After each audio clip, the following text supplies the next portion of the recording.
सबसे पहले तो आप सभी लोगों का धन्यवाद जो आप ये सब यहाँ सुनने के लिए इतनी देर से आप सब खड़े हैं।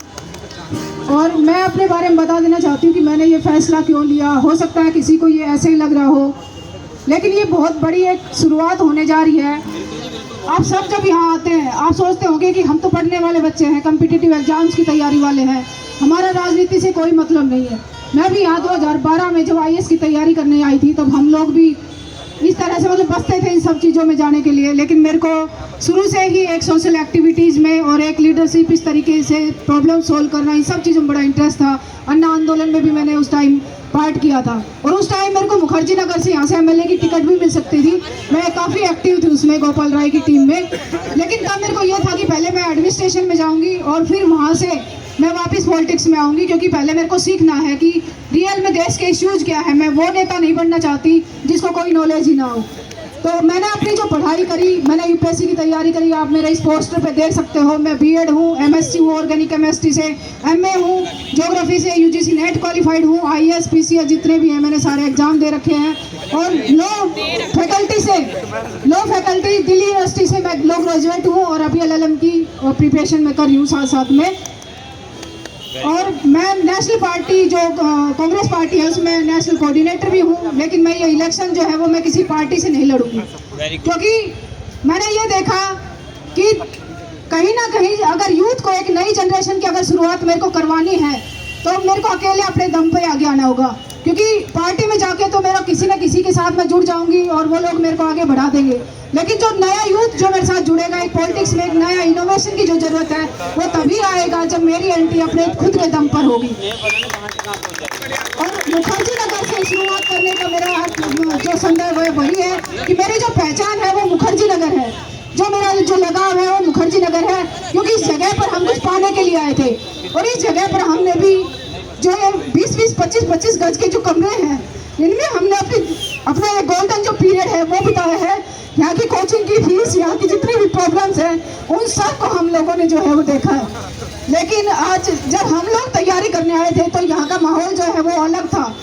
लेकिन एक समय जब 2011 से CSET जब चेंज आया तो हिंदी मीडियम के लिए सबसे एक ब्लैक ईयर था और उसके बाद यहाँ से हिंदी मीडियम में कोई सिलेक्शन नहीं हुए, क्योंकि UPSC के जो चेयरमैन है वो एक IIT बैकग्राउंड से बैठाए गए और उसके बाद जो हिंदी बेल्ट है वो हमेशा पीछे चली गई।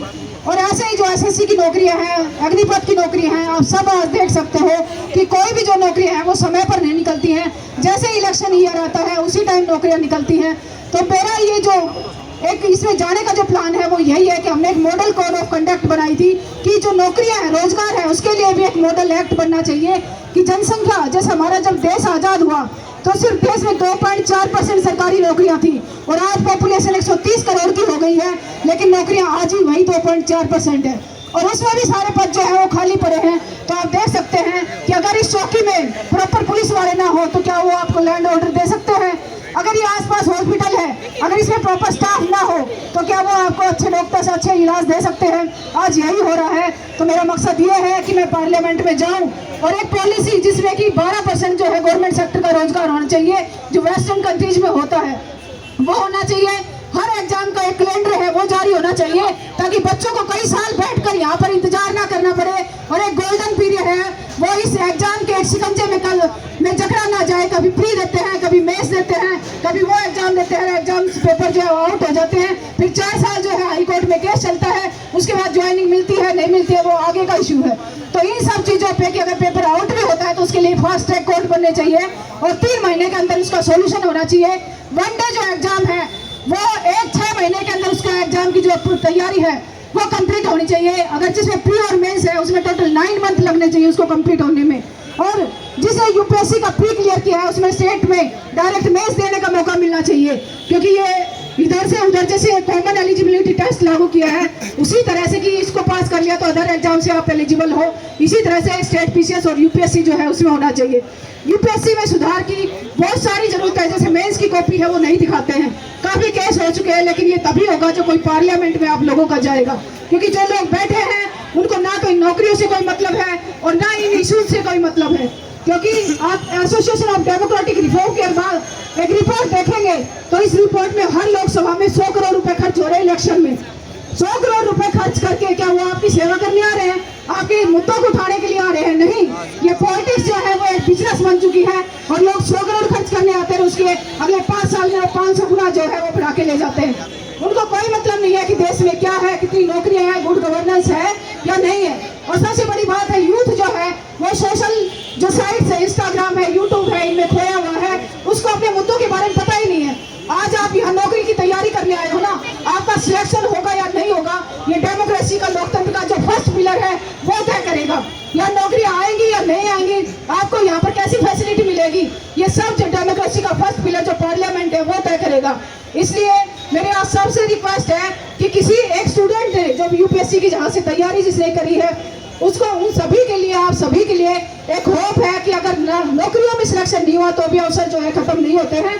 और जब तक यूथ जो है राजनीति में नहीं जाएगा, जब तक जो है गुड गवर्नेंस नहीं आ सकता, या तो जो पहले से राजनीति में बैठे उनके बच्चे आएंगे जो कभी चांदी की चम्मच लेके पैदा हुए, कभी गलियों में आपने देखा भी नहीं होगा, उनको क्या पता कि संघर्ष क्या होता है। और जो बिजनेसमैन आए हैं वो अपने बिजनेस को बढ़ाएंगे। इसलिए मेरी रिक्वेस्ट है कि देश के जो मुद्दे हैं उनके प्रति भी जागरूक हो और वोट जो है अपने रोजगार के आधार पर, शिक्षा के आधार पर दो, क्योंकि शिक्षा से बड़ा कोई वो कोई दान नहीं होता है। शिक्षा से बड़ा वो कहते हैं शिक्षा एक डेयरी का दूध है। अम्बेडकर ने कहा था जो पिएगा वो धाड़ेगा।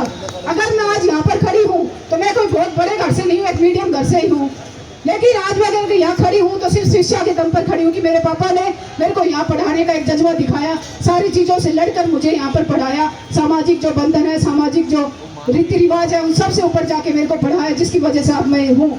और उसी की वजह से आज आपसे समर्थन मांगने के लिए आई हूँ कि मैं चाहती हूँ ये जो इलेक्शन है, ये मुखर्जी नगर का इलेक्शन बढ़े, ये एक यूथ का इलेक्शन बढ़े और देश में इस इलेक्शन के बारे में एक चर्चा हो कि किसी ने इलेक्शन मुखर्जी नगर से लड़ा था। जिस तरह से ये IAS और IPS की फैक्ट्री है, जिस तरह से income tax officers, excise officers यहाँ से बन के जाते हैं, उसी तरीके से ये सारे बच्चे जो है मिलके इस बार एक